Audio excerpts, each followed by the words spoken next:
एक साधक ने पूछा कि ध्यान में एकाग्रता कैसे बढ़ाया जा सकता है। उन्होंने बोला कि मैं ध्यान में बैठता हूँ 2 घंटा, लेकिन विचार पीछे ही नहीं छूटता।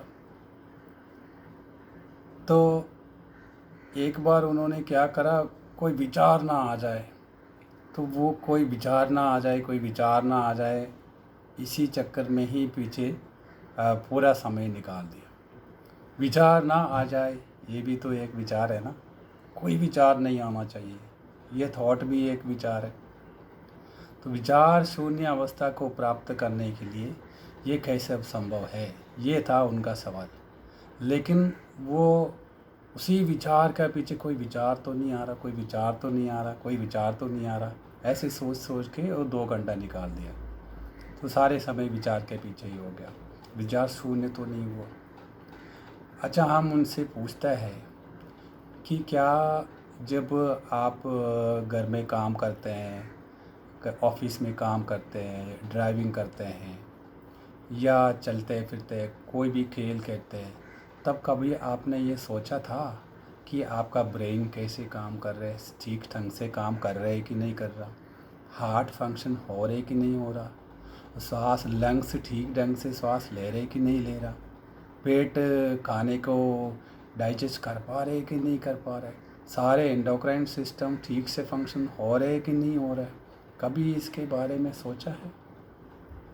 कभी नहीं सोचा होगा, क्योंकि आपने उस चीज़ को इग्नोर ही कर दिया है।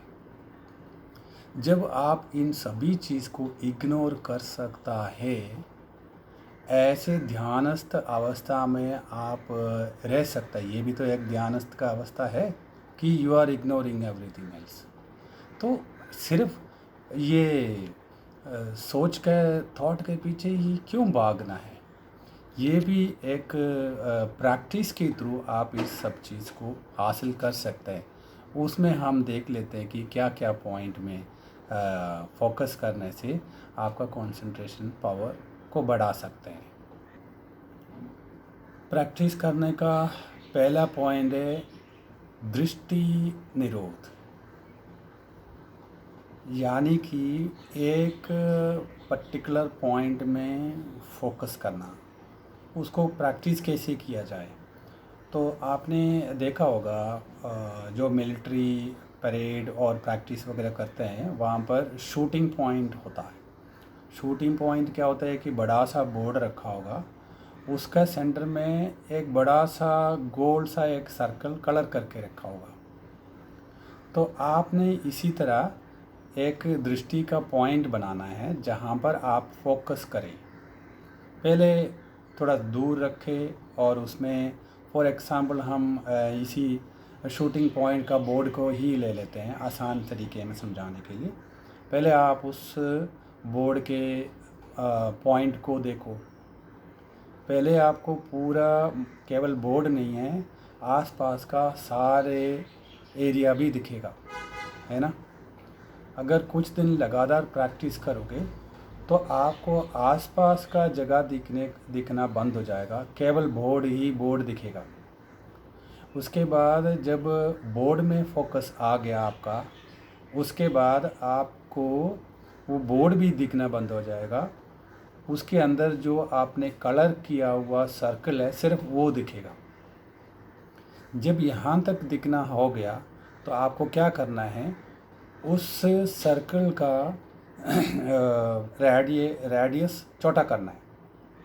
ऐसे छोटा करते करते करते जाओ, एक दिन एक छोटा सा बिंदी, एक पॉइंट आप बना दो। उस पॉइंट में आपका फोकस आने लगेगा। एक समय में उस पॉइंट को भी हटा दो, निरोध कर दो। एक दृष्टि को निरोध मतलब आपने एक पॉइंट को भी देखना बंद कर दो, लेकिन वो पॉइंट मन ही मन लगा दो, उस पॉइंट में ही देखना शुरू कर दो। ये तो मैंने एक एग्ज़ाम्पल बताया है। ये एग्ज़ाम्पल आप कहाँ शूटिंग पॉइंट के लिए जाए, आप अपना अंगूठे के ऊपर भी दृष्टि डाल सकता है, जिसके अंगूठे में कलर कर दो, फिर वो कलर थोड़ा थोड़ा कम करते एक पॉइंट में लगा दो, बाद में वो पॉइंट भी हटा दो। आपने ऐसे फोकस केंद्रीकरण करने के लिए प्रैक्टिस कर सकते हैं। दूसरा एक तरीका ये है, आपका मेरू का पॉइंट में, मेरू का बिंदु के ऊपर फोकस करके बाद में वो बिंदु का पॉइंट आपको अदृश्य हो जाएगा। इस तरह आप अपना कंसंट्रेशन पावर को बढ़ाने का एक तरीका है।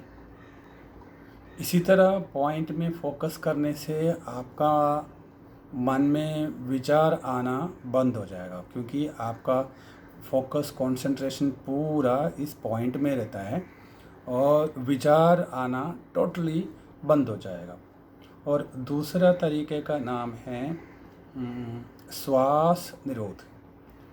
इस प्रक्रिया में क्या करना है कि आपको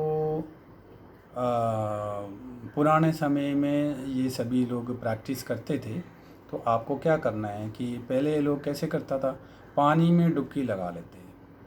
पानी में डूब के जैसे कि ऐसे ज़बरदस्त ज़ोर से पकड़ के पानी के अंदर सांस रोक के रहता था। तो ध्यान रखना कि बहुत ज़्यादा देर सांस रोक के मत रखना कि कहीं मर ना जाए। ऐसे थॉट आ जाएगा, जैसे आप श्वास रोकेगा, ज़्यादा देर रुक गया तो मर जाएगा, ऐसे विचार में आपको बहुत और कोई भी विचार नहीं आएगा, सिर्फ श्वास में ही आपका फोकस रहेगा। यहाँ पर भी आप इतनी फोकस कर रहे हैं श्वास के ऊपर। तो ऐसे आप प्रैक्टिस करोगे तो कई घंटों तक आप पानी में श्वास रोक के रह सकते हैं। उसके बाद आप क्या करना है कि पानी से बाहर निकल के अपने घर में बैठ के ही, जहाँ पर भी आप रहता है वहाँ एकांत में रखते श्वास को रोक के प्रैक्टिस करना। इस प्रक्रिया में क्या होगा कि आपको अपना श्वास के ऊपर ज़बरदस्त कंट्रोल आना शुरू हो जाएगा। जैसे आप श्वास के ऊपर कंट्रोल आना शुरू हो जाएगा, आपके मन विचार शून्य हो जाएगा। तो आपको उसी श्वास में ही ध्यान रखना पड़ेगा। श्वास में ध्यान देखते देखते देखते देखते तो विचार आना बंद हो जाएगा। तीसरा तरीका है श्रवण कीर्तन। श्रवण का मतलब सुनना, कीर्तन का मतलब बोलना। श्रवण का मतलब आपने कोई भी मंत्र को चलाना है, भजन को चलाना है, कुछ भी चीज़ को चलाओ, चलाते चलाते वो सुनते सुनते सुनते उसी के साथ मन ही मन साथ साथ बोलना है। जो भी मंत्र चल रहा है वो मन ही मन साथ साथ बोलते रहना। तो धीरे धीरे मन में बोलते बोलते बोलते आप ऊंचे बोलना शुरू करना है। यानी कि आप सुन भी रहा है, मनन भी कर रहा है और बोल भी रहा है। इस प्रक्रिया को अगर आप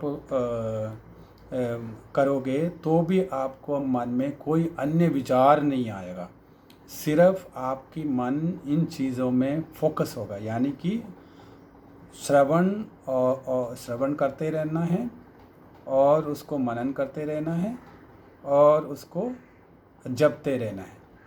ठीक है, ये बहुत ही ज़रूरी है। तो श्रवण और कीर्तन, श्रवण तो हो गया। कीर्तन दो टाइप का होता है। एक तो सामूहिक कीर्तन, जहाँ पर बहुत सारे लोग इकट्ठे मिलकर गाता है, भजन वगैरह कीर्तन करते हैं। दूसरा है व्यक्तिगत कीर्तन के अंदर आपने क्या करना है कि मन ही मन कोई भी मंत्र को पकड़ लो या कोई भी भजन का 2 लाइन को पकड़ लो, उसी के ऊपर फोकस करके उसी के ऊपर आप मन में ही कीर्तन करते जाओ, या ऊंचा बोल के भी आप करते रहो। बस उसी में मस्त हो जाने का, इतनी मस्त हो जाए, मतलब बहुत ज़्यादा उसी में विलय हो जाना, फोकस करना, तो कोई और थॉट आपका आ ही नहीं सकता, विचार आ ही नहीं सकता है ऐसे करने में। अगला तरीका है नाम सिद्धि। यानी कि परमात्मा का कोई भी नाम को जपते रहना। एक्चुअली में देखा जाएगा तो प्रभु का नाम नहीं जपता है, उनका गुण बोलता है। जैसे कि दया निदान, कृपा निदान, करुणामय, ऐसे ऐसे नाम उनका जपते हैं। वो उस नाम में इतनी खो जाओ, इतनी खो जाओ तो आपके अंदर भक्ति भी बढ़ जाएगा और कोई चीज़ का मन में आएगा ही नहीं, विचार आएगा ही नहीं। इसी तरह भगवान का अनेक गुण का नाम ले सकते हैं कि हम सुनते हैं ना, शंभू बाबा, भोले बाबा, भोलेनाथ,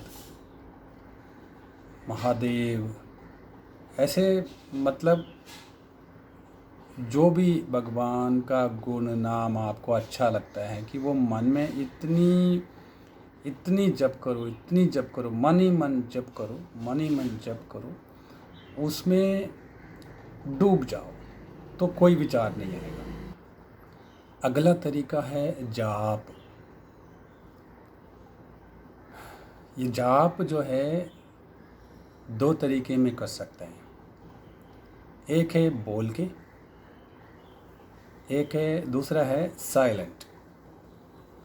देखो, दोनों तरीके में जो भी हम जाप करते हैं, जाप किसका करेगा? मंत्र का करेगा। जब भी कोई भी साधक मंत्र का उच्चारण करता है, वो एनर्जी को प्रोड्यूस करते हैं।